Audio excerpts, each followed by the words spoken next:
Lucas Sports.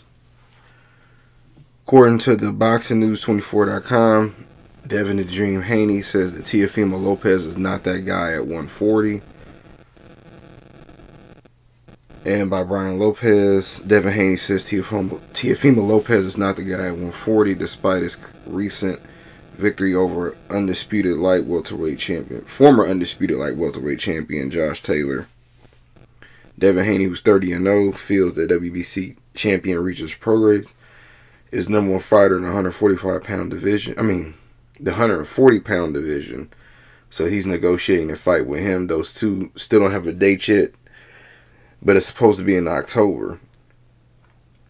Now, for those who don't know, Teofimolopez was the former unified champion at 135, WBA, WBC, IBO champion. And he had the WBC franchise title, which isn't supposed to be a real title, but Suleiman was saying it was, so I don't know. But he was unified champion. And he moved up to 140, beat Josh Taylor. Now he's the current WBO champion up there. And Teofimolopez also has a record of 20 wins, 1 loss. He did lose to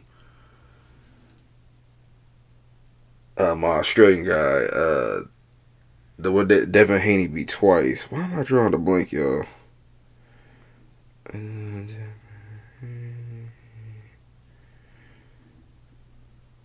My bad, let me see.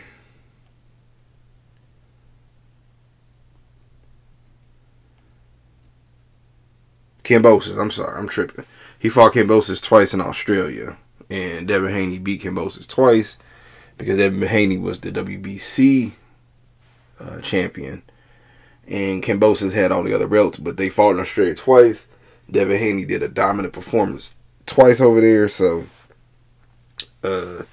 which caused him to be the undisputed champion at 135. Then he ended up beating Vasil High-Tech Lomachenko at 135 to retain his undisputed titles. Now, Devin said again that Teofimolopez isn't that guy at 140. What do y'all think? Personally, and I didn't realize this too, but Rolly Romero, he's the champion at 140, WBA champion. Some people said that was gifted, and the IBF champion is Sabril Mathis. So if Devin Haney can beat Regis, then he'll be the WBC champion, and then there'll be 4 of the belts. Now, him and Lopez can unify. I don't think that's going to happen. Personally, I think Lopez will end up dropping the belt, or Devin Haney will have to fight the other 2 people, Rolly and Mathis. And then I can see them arguing about who's the A side. And y'all know Teofimolopez, he's a talented fighter, but he can be a little wild on the mic. He's had a lot of ups and downs in his personal life, which looked like he bled over to boxing. But he did shut down Josh Taylor in his previous fight. But I don't know. Seems like most people don't want to fight Devin the Dream Haney. I still don't feel like he's gotten his credit, and I'm sure he feels like that too.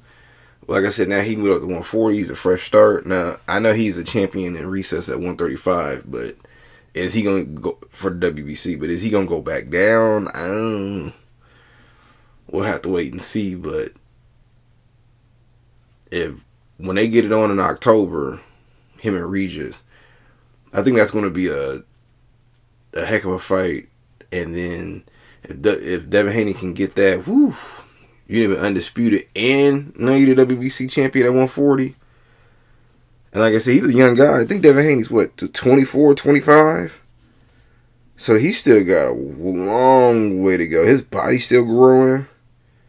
Let me see, how old is Devin Haney? 24. He won't be 25 till November 17th. So, hey, to be 24 years old and you undisputed and you're another champion, you're a 5-time champion in 2 different weight classes, hey, shout out to him. But let me know what y'all think. Do y'all think that Teofimolopez is the guy at 140? Rolly, Mathis, Regis? Tell me what y'all think in the comments.